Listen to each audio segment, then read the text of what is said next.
sedikit sejarah. Rukun negara diperkenalkan pada 31 Ogos 1970 sempena ulang tahun kemerdekaan ke-13 Malaysia.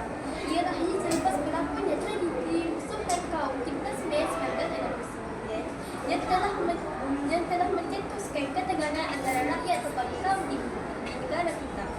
Oleh itu, kerajaan telah mengukuhkan Majlis Pembinaan Negara (MAPEN) untuk mencari jalan penyatuan rakyat.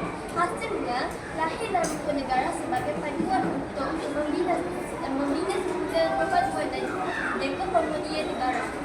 Bab kata pepatah, sesal dahulu pendapatan, sesal kemudian tidak berguna. Maka, rukun negara menjadi bantahan agar peristiwa buruk itu tidak berulang. Rukun negara bukan sekadar 5 baris ayat yang kita hafal dan baca setiap pagi semasa pergi ke sekolah. Ia adalah tiang sadar negara dan kompas moral rakyat Malaysia. Tujuan utama rukun negara ialah mewujudkan masyarakat yang adil dan saksama. Yang kedua, mengekalkan perpaduan kaum. Yang ketiga, membentuk jati diri rakyat bersopan dan berakhlak. Yang keempat, menjaga kebebasan rakyat dalam kerangka perlembagaan. Yang kelima, membina masyarakat yang progresif dan dinamik. Mari kita teliti satu persatu prinsip rukun negara. Pertama, kepercayaan kepada Tuhan. Kita mesti percaya kepada kewujudan Tuhan. Semua agama mengajar nilai baik, hormat, kasih sayang dan tolong menolong. Di Malaysia, walaupun kita berbeza agama, Islam, Buddha, Hindu, Kristian, kita hidup aman dan saling menghormati. Kedua, kesetiaan kepada raja dan negara.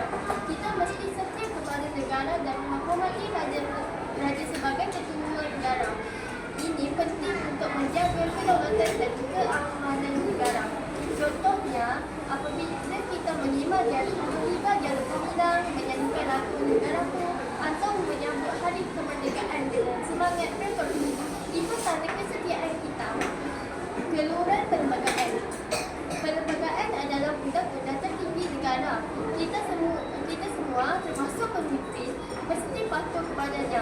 Contohnya, perlembagaan menjamin hak pendidikan, hak beragama dan kebebasan bersuara selagi tidak mengganggu ketenteraman awam.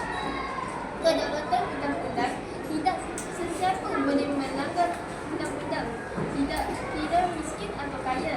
Jika tidak, keadilan tidak akan tercapai. Sehingga murid apabila kita ikut peraturan sekolah seperti memakai pakaian seragam dan datang awal ke sekolah, kita sudah mempraktikkan prinsip ini. Kesopanan dan kesusilaan. Akhir sekali, rakyat Malaysia mesti bersikap sopan, beradab dan menghormati antara satu sama lain. Budi bahasa budaya kita. Contohnya, kita memberi salam, meminta izin bercakap sebelum bercakap, tidak mencaci orang lain di media sosial. Ini semua tanda jati diri rakyat Malaysia. Rakan-rakan, Malaysia adalah sebuah negara berbidang kaum, agama dan budaya. Jika tidak perpaduan, negara ini akan porak-poranda. Lain padang, lain belalang, lain orang, lain dagangnya. Tetapi dengan semangat rukun negara, kita boleh bersatu hati walaupun berbeza latar belakang.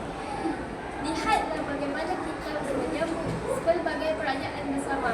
Tahun Baru Cina, masyarakat Melayu pun tiada mahtuka, Deepawali, kan India menjemput kita makan kuih, Hari Raya Aidilfitri.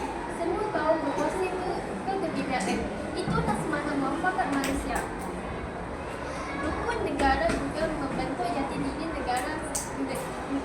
diri kita selagi rakyat yang berakhlak dan beradab, menghormati guru dan ibu bapa, cinta akan negara, menjaga kebersihan dan keindahan alam, bertanggungjawab dan bekerjasama. Contoh mudah, apabila kita tidak mampu tanpa merata-rata atau memberi tempat juga kepada orang tua di bar, itu tanda kita berjati diri. Kalau baik budi bahasa, hidup setiap saling hormati. Hidup dipendidikan adat, mati berkelahiran dan budi. Rakan